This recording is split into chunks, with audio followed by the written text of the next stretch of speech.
Thành Phủ Bảo hiến kế từ vận may mình hút được, đổi lấy tiền và khiến nhà nam chính bị điều đi sớm. Đới Nha lén lén lút lút đem đồ ăn cho nam chính cũ, định đập chậu cướp hoa của Phúc Bảo. Còn Thành Vong Thư định đi trấn lột Thành Phủ Bảo thêm lần nữa.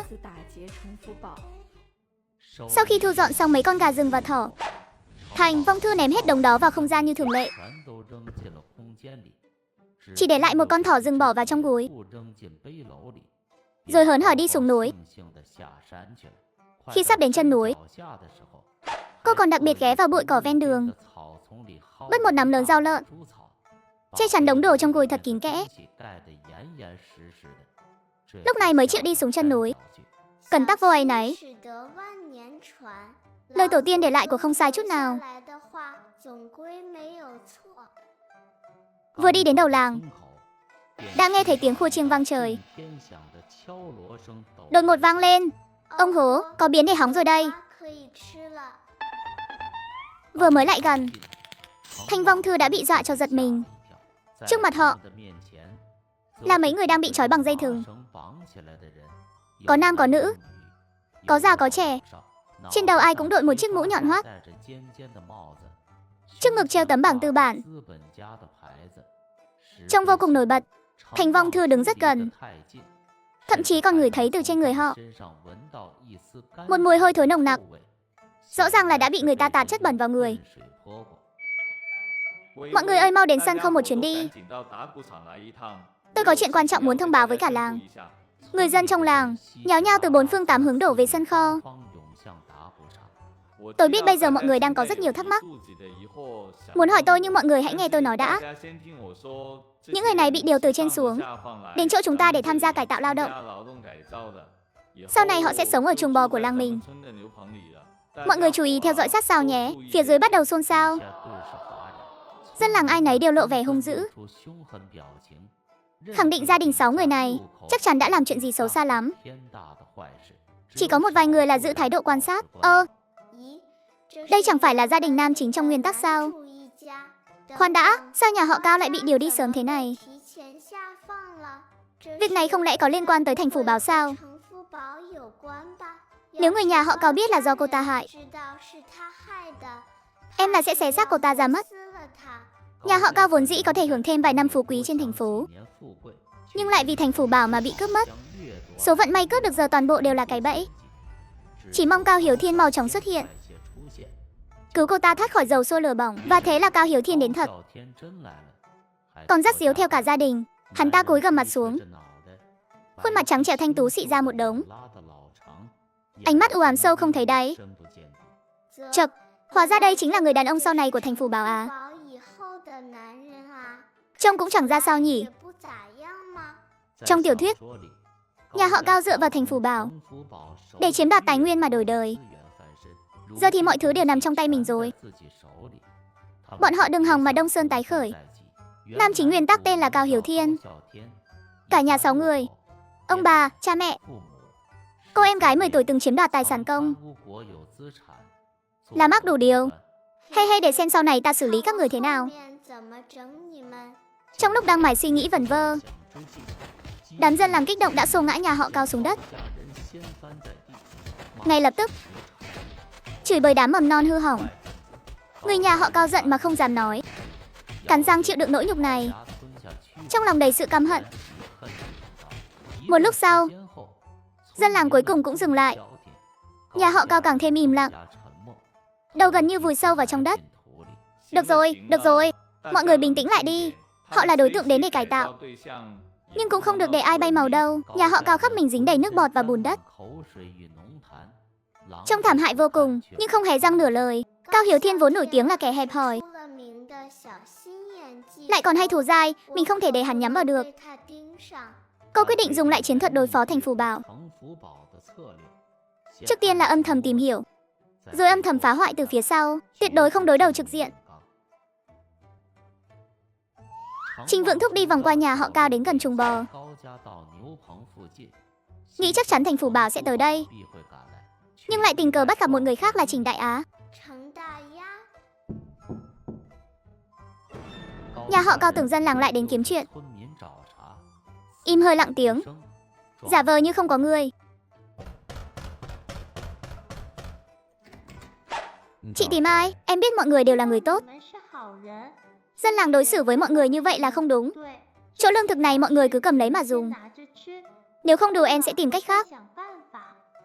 Trình Vượng thúc suýt thì rất hàm. Mãi mà không khép miệng lại được, cái miệng há hốc ra. Trình Đại Á định nâng tay trên của thành phủ bảo đây mà. Chẳng phải là muốn cướp hào quang của nữ chính sao? Chỉ cần chăm chỉ đào góc tường thì không có bức tường nào là không đổ. Tốc độ hỏng biến sắc không theo kịp. Tốc độ tạo biến luôn rồi. Thôi thì về nhà ăn cơm vẫn là quan trọng nhất. Phía bên kia, Đại Á đã về đến nhà. Tim vẫn còn đập thình thịch. Đột nhiên đến thăm nhà, không biết nhà họ sẽ nhìn mình thế nào nữa. Nhưng một người đàn ông tốt như vậy, sao có thể dâng không cho thành phủ bảo được? Để cô ta sống sung sướng như kiếp trước á. Chuyện này còn khó chịu hơn cả việc tiễn tôi đi nữa. Đại Á nhân lúc thành phủ bảo theo Triệu Quế Hoa về nhà ngoại thăm bà con, đã lén lút lấy lương thực trong nhà, hớt ha hớt hải mang đến chuồng bò. Còn Triệu Quế Hoa thực chất là muốn tìm thầy để xem bát tự và chọn ngày lành cho Thành Ngưu A và Hạo Hồng. Dù sao thì đứa trẻ vừa mới có đã mất rồi, cũng cần phải tìm một lời giải thích. Còn thành phủ bảo thì vì người trong thôn, ai có chút vận may đều bị cô ta hút cạn rồi, nên muốn ra ngoài tìm vận may mới. Sáng sớm hôm sau, thành phủ bảo vừa về đến thôn, đã nghe tin nhà họ Cao bị chuyển đi, liền vắt chân lên cổ chạy tới chân núi. Xem ra vận may của mình lại có tác dụng rồi. Nhưng nỗ lực dạo gần đây cuối cùng cũng không uổng phí.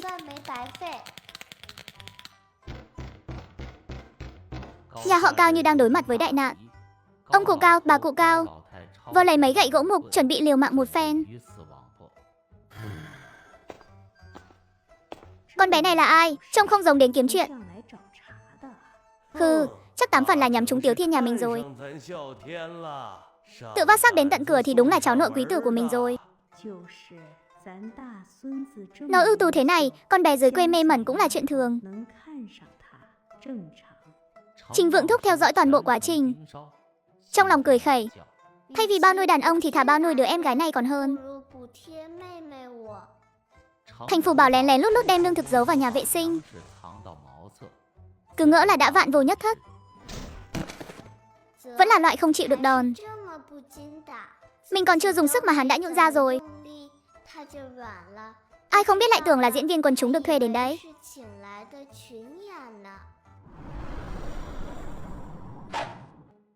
Thành phủ bảo bị mùi hôi thối, lại bị tức đến mức ngất xỉu. Cuối cùng bị dân làng phát hiện, thông báo cho người nhà họ Thành. Thành lão đầu và Thành lão thái vốn dĩ vì chuyện lúc trước nên đã có chút không hài lòng với cô ta. Lúc này thấy cô ta biến thành bộ dạng ma chê quỷ hờn, liền giả vờ như không nghe thấy. Đến nhìn cũng lười nhìn. Cuối cùng vẫn là Thành Hướng Đông dẫn theo Thành Ngưu A, dùng xe bò kéo thành phủ bảo về nhà. Đại nha, mày điên rồi em ạ. Nếu không phải tại mày ngã vào hố phân thì bố mẹ cũng không bắt chị dội nước rửa cho mày đâu. Mau vào phòng lấy lương thực tinh đi. Được rồi ạ. Cô ta trực tiếp hốt đầy một bao lương thực trắng và cả nửa gùi lương thực thô, vừa hay để đổ tội cho Thành. Phúc bảo, đồ em cần đều ở đây cả rồi. Nhưng mà nếu bị bố mẹ phát hiện, liệu họ có? Đồ trong nhà này phần lớn là do em mang về. Em lấy một ít thì đã sao? Thành phủ bảo, mày cứ đợi đấy cho tao, để xem mày còn đắc ý được mấy ngày. Thành phủ bảo giữa thanh thiên bạch nhật ngang nhiên đi tặng lương, bị người trong thôn phát hiện. Tin tức như lửa gặp gió. Chưa đầy một tiếng sau, cả làng đều đã biết chuyện.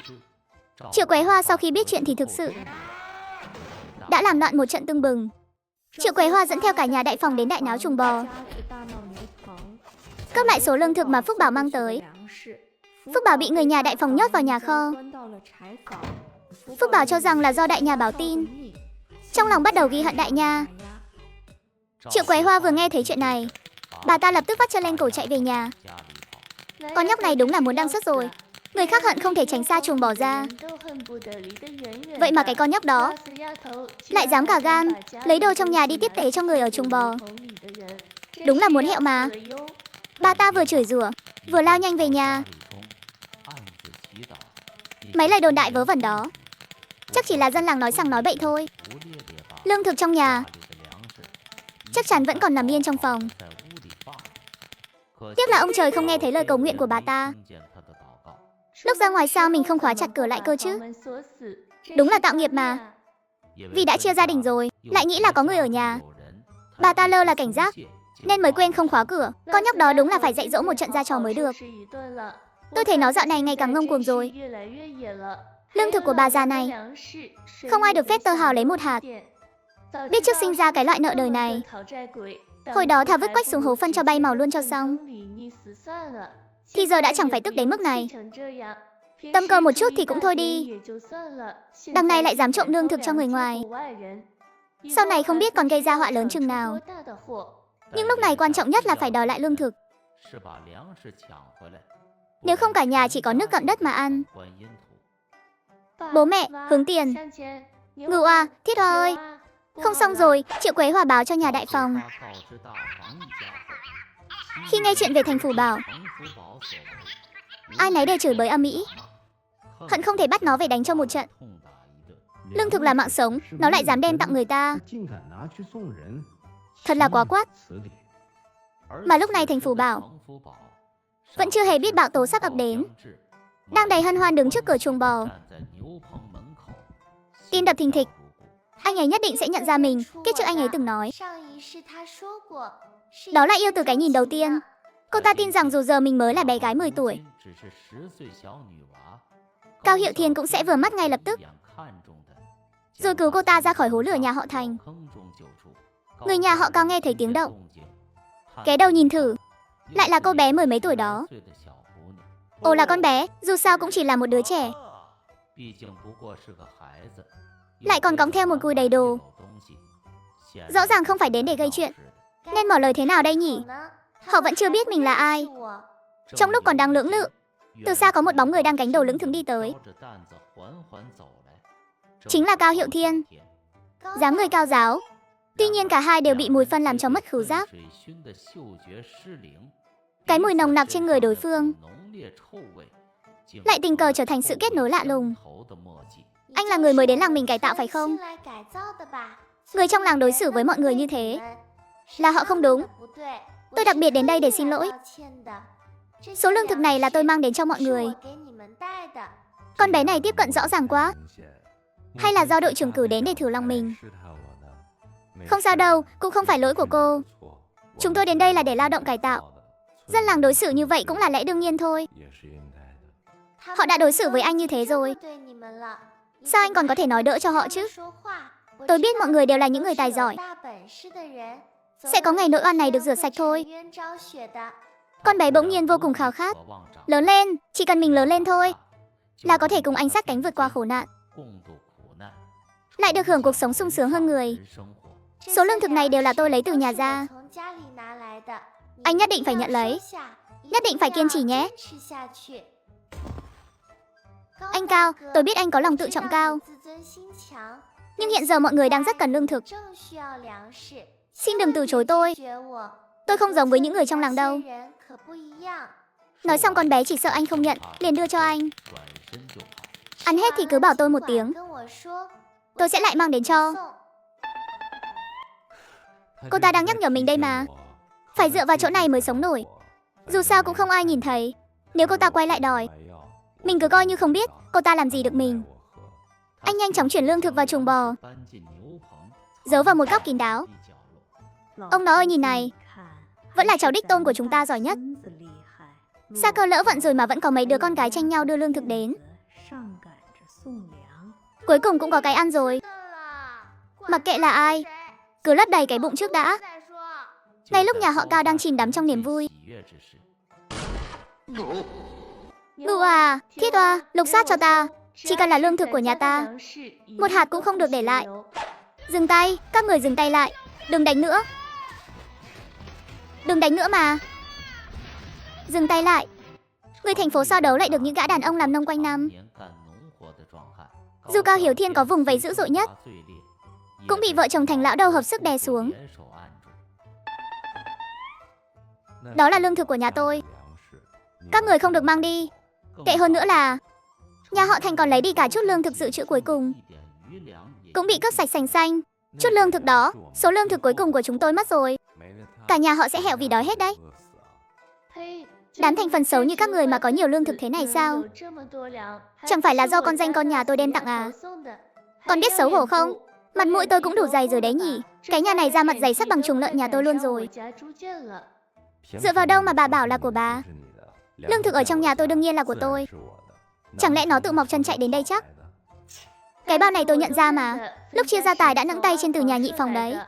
Bớt nói nhảm đi. Người nhà họ Cao ngồi bệt xuống đất, gào khóc chửi rủa trời đất không ngớt.